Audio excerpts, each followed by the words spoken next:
Hello friends, हमारी आज की कहानी है अधिकार। कॉल बेल बजने पर दरवाजा चांदनी ने खोला। पड़ोस के गुप्ता अंकल के साथ सिर झुकाए एक देहाती युवक खड़ा था। आइए अंकल, आप बैठिए, पापा को बुलाती हूँ।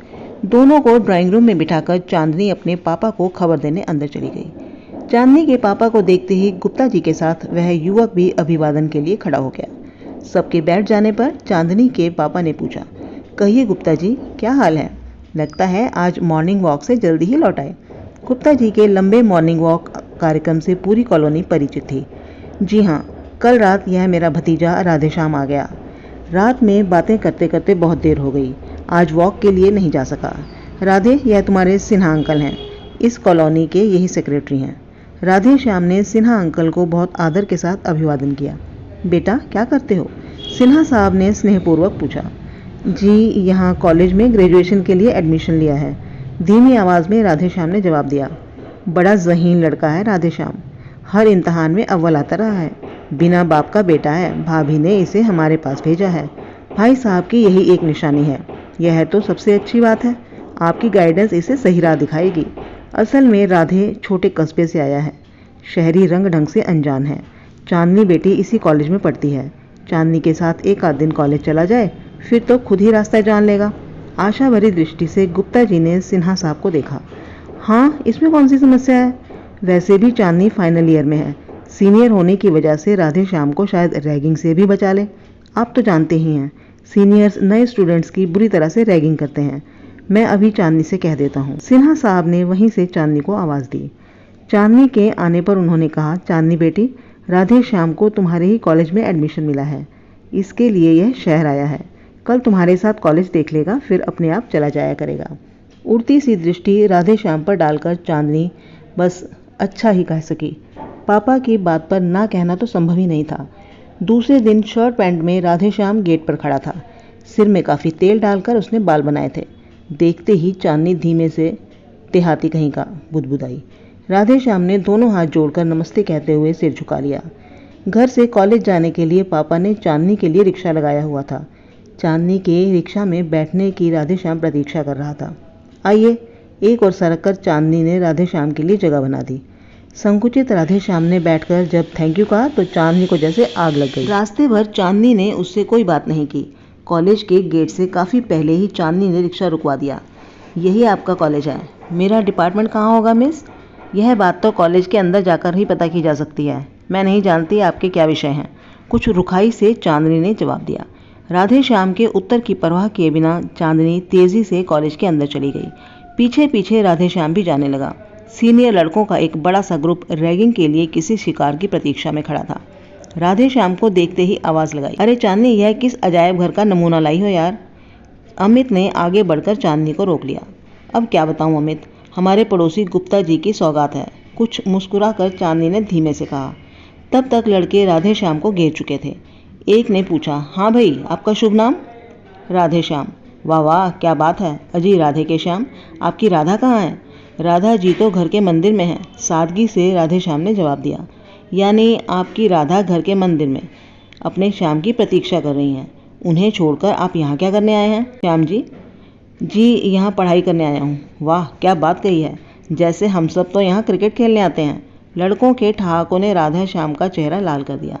वैसे पढ़ाई के अलावा और किन किन चीज़ों में आपकी रुचि है राधे के श्याम जी? पुस्तकें, मुझे पुस्तकें पढ़ना पसंद है। मेरी रुचि विज्ञान में है, दृढ़ता से राधेश्याम ने कहा। अरे तब तुम कैसे पुस्तक प्रेमी हो? एक काम करो, सीधे कॉलेज लाइब्रेरी में जाकर कामसूत्र पढ़ डालो। नीरज की बात पर सभी ने तालियां बजाई। पहले मुझे साइंस डिपार्टमेंट जाना है। क्या आप बता सकते हैं मेरा डिपार्टमेंट किस ओर है? बिना विचलित हुए राधेश्याम ने पूछा। अरे साइंस डिपार्टमेंट को भूल जाओ, इस कॉलेज में 90% मार्क्स वालों को भी साइंस में एडमिशन मिलना मुश्किल होता है। जी, मेरा टोटल एग्रीगेट 98% है। यह देखिए मेरी मार्कशीट। राधेश्याम की मार्कशीट पर नज़र डालते ही लड़कों के चेहरों का रंग उड़ गया। यानी वह सिर्फ हाँक नहीं रहा था, उसे सचमुच मैथ्स में 100%, फिजिक्स केमिस्ट्री में 97 और 98% अंक मिले थे। यार राधेश्याम, तुम तो सचमुच कमाल की चीज़ हो। जाओ, तुम्हें बख्श दिया। वह सामने पीली बिल्डिंग साइंस डिपार्टमेंट है, प्रशांत ने नरमी से कहा। धन्यवाद कहकर राधेश्याम के जाते ही नीरज ने कहा, यह गांव के लड़के भी कमाल कर जाते हैं। अरे छोड़, ऐसे पढ़ाकू मिट्टी के माधो किताबी कीड़े होते हैं। जिंदगी का मज़ा तो हम लेते हैं, अमित ने शान से कहा। यह तो सच है, जिंदगी के मज़े तो कोई अमित के साथ ही ले सकता है, नीरज ने हामी भरी। आज एक बढ़िया प्रोग्राम बनाया है, हम सब नो एंट्री फिल्म चलते हैं। अरे हमारी जान चांदनी कहाँ है? अमित ने चारों ओर देखा।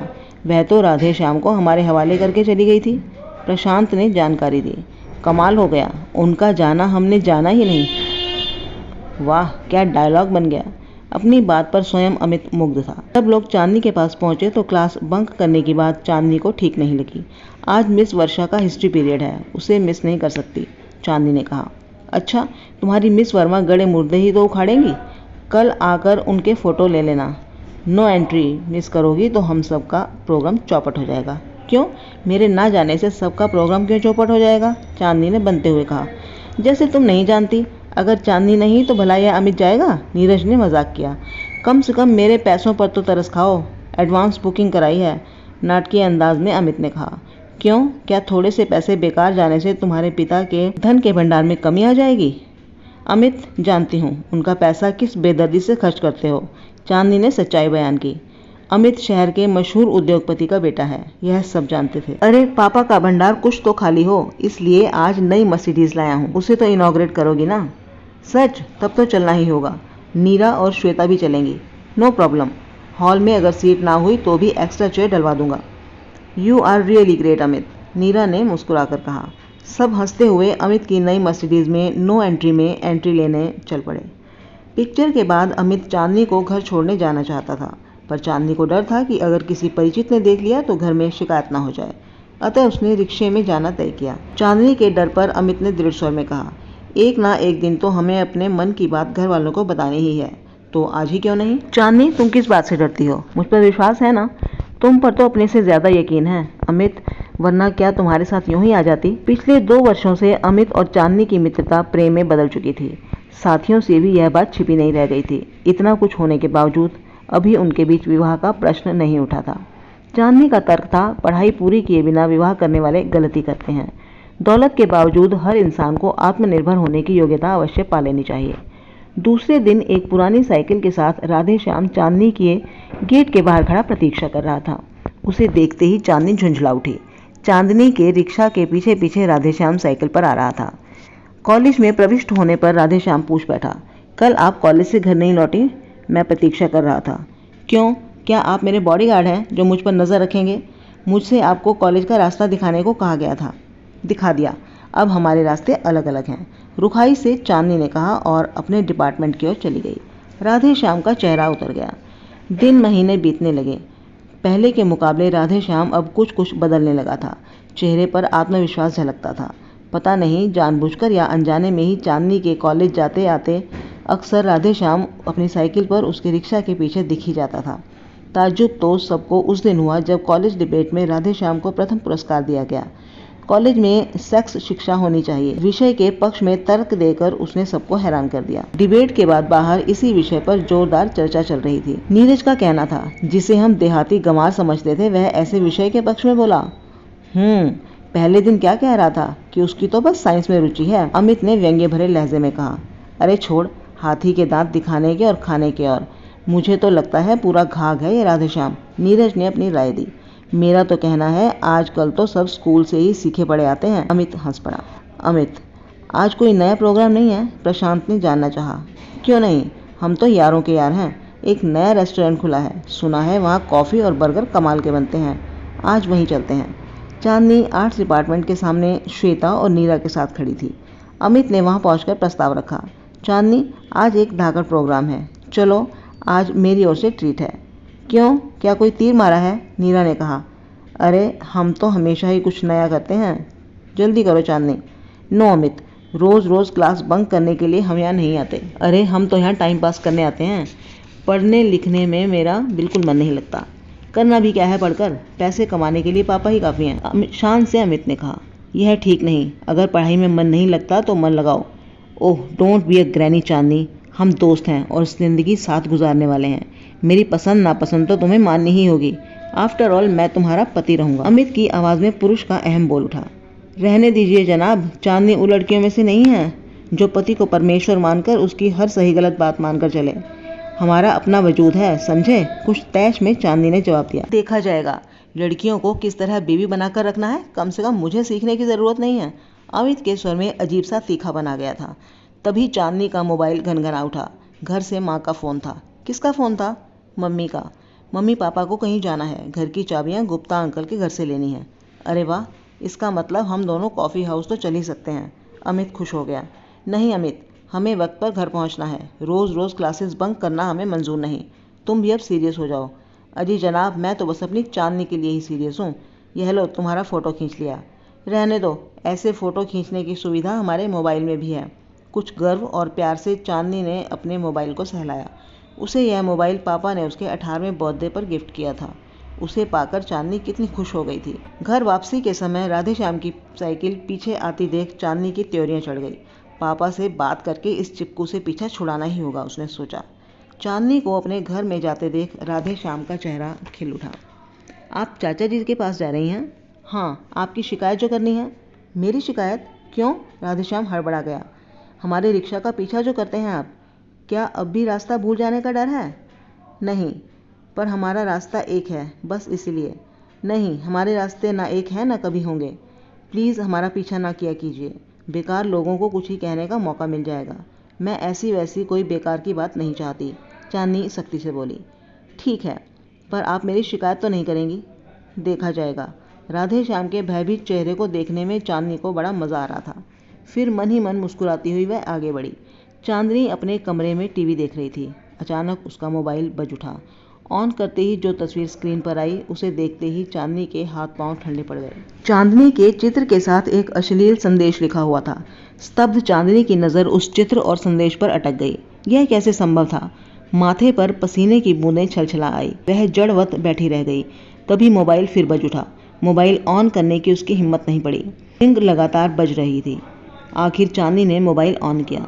स्क्रीन पर चांदनी की एक और अश्लील तस्वीर के साथ गंदा संदेश लिखा हुआ था। चांदनी का डर के मारे बुरा हाल हो गया। कौन हो सकता है? कॉलेज में कोई उसका दुश्मन हो? ऐसा संभव नहीं। मम्मी पापा से कुछ कहने का अर्थ था उसका कॉलेज जाना बंद करा देना। मम्मी तो पहले ही उसकी पढ़ाई के खिलाफ थी। मम्मी पापा की वापसी पर भी चांदनी कुछ न कह सकी। उसका उतरा चेहरा, खाना ना खाना मम्मी को चिंता में जरूर डाल गया। मोबाइल ऑफ करके चांदनी ने सोने की कोशिश की, पर नींद कहाँ। सुबह होने पर मोबाइल ऑन करने की हिम्मत नहीं पड़ी। अश्लील चित्र और संदेश मिटा देने से क्या होना था, न जाने अब क्या देखना पड़े। किसी तरह से तैयार होकर चांदनी कॉलेज पहुंची। उतरा चेहरा, भीगी आंखें हीरा से छिपी नहीं रही। क्या बात है चांदनी, लगता है रात भर सोई नहीं। कुछ नहीं, जरा सिर भारी था। अमित ने आते ही शिकायत कर डाली। मोबाइल ऑफ क्यों कर रखा था? क्या मुझसे बात नहीं करना चाहती थी? और यह क्या, आज तो पहचान में भी नहीं आ रही हो। सब ठीक तो है? अमित ने गहरी दृष्टि से चांदनी को देखा।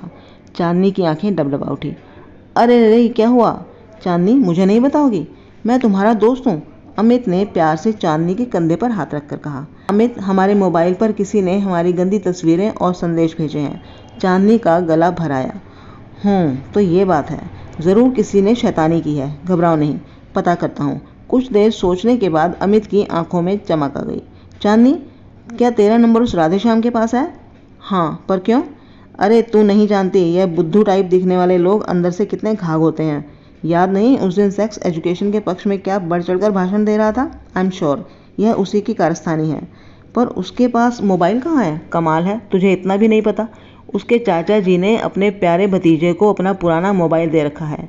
खाली वक्त में मोबाइल को ही स्टडी करता रहता है। सच अमित? मुझे तो नहीं पता था, चांदनी ने मासूमियत से कहा। घबरा मत, हम देख लेंगे। उसे उसकी गलती की सज़ा ज़रूर मिलेगी। मुझ पर विश्वास है ना? अपने से ज़्यादा अमित। चांदनी सोच में पड़ गई। राधे श्याम उसके रिक्शे का पीछा ऐसे ही तो नहीं करता था। 4-5 दिन तक राधे श्याम दिखाई नहीं दिया। चांदनी ने सोचा शायद अमित ने उसे धमकाया है। इधर मोबाइल पर भी तस्वीरें और संदेश आने बंद हो गए थे। चांदनी को विश्वास हो गया यह काम उसका था। अचानक एक दिन कॉलेज में हल्ला हो गया। अमित और नीरज को पुलिस पकड़ कर ले गई। चांदनी स्तब्ध रह गई। क्यों? आखिर उन दोनों का क्या अपराध था? कॉलेज में चर्चा का एक ही विषय था कि अमित और नीरज ने कुछ लड़कियों के अश्लील चित्र मोबाइल पर और उनकी सीडी बनाकर लोगों को मेल किए हैं। चांदनी विश्वास नहीं कर पा रही थी कि क्या उसकी वे तस्वीरें भी अमित ने ही भेजी थी, लेकिन अब तो वास्तविकता सामने थी। चांदनी पूरी तरह से टूट गई। अचानक 6-7 दिन बाद चांदनी के सामने राधे श्याम आ खड़ा हुआ। आपका दोषी मैं नहीं, आपके मित्र अमित और नीरज हैं। आपके मोबाइल पर संदेश उन्होंने भेजे थे। अपराध सिद्ध हो जाने के बाद ही पुलिस उन्हें पकड़ कर ले गई है। वैसे मुझे अपराधी सिद्ध करने में उन्होंने कोई कसर नहीं रखी थी। अच्छी खासी पिटाई की थी मेरी। दृढ़ स्वर में अपनी बात कहते कहते राधेश्याम का चेहरा कठोर हो आया। उन्होंने तुम्हारी पिटाई की थी? कुछ अविश्वास से चांदी ने पूछा। छोड़िए, ऐसी बातों से मुझे फर्क नहीं पड़ने वाला। जिंदगी में इतने आघात सहे हैं कि ऐसी छोटी मोटी बातों का असर ही नहीं होता। उसकी आवाज़ में कड़वाहट घुल गई थी। हमें माफ़ कर सकोगे राधेश्याम? हमने कई बार तुम्हारा अपमान किया है। एक बात बताओ, क्या तुमने ही अमित का अपराध पकड़ा है? सच्चाई ये है, मैंने कॉलेज में अमित को अपने दोस्तों के साथ लड़कियों के बारे में कुछ आपत्तिजनक बातें करते हुए सुना था। उनमें से एक आप भी थी। नहीं नहीं, यह नहीं हो सकता। यही सच है। इन रईस जादों को आप नहीं जानती। लड़कियों के साथ प्रेम का नाटक खेलना उनका शौक होता है। मैंने ही इंस्पेक्टर को अमित का नाम बताया था और मुझे खुशी है मेरी शंका निराधार नहीं निकली। क्या हमारी हिफाजत के लिए ही तुम हमारे पीछे आते थे? शायद। सच कहूँ तो मेरी एक कज़न लतिका बिल्कुल इसी तरह से ही एक लड़के की वासना का शिकार बनी थी। बदनामी के कारण उसने आत्महत्या कर ली थी। काश मैं उस समय उसकी मदद कर पाता। राधेश्याम उदास हो गया। हम तुम्हारे आभारी हैं राधेश्याम। अगर आभार मानती हैं तो एक अधिकार देंगी? कैसा अधिकार? चांदनी को लगा कि कहीं वह उससे कोई बेजा मांग न कर बैठे। मुझे अपना अच्छा दोस्त मान सकेंगी? लतिका को खोने के बाद से बहुत अकेला महसूस करता हूँ। हम दोनों में बहुत स्नेह था।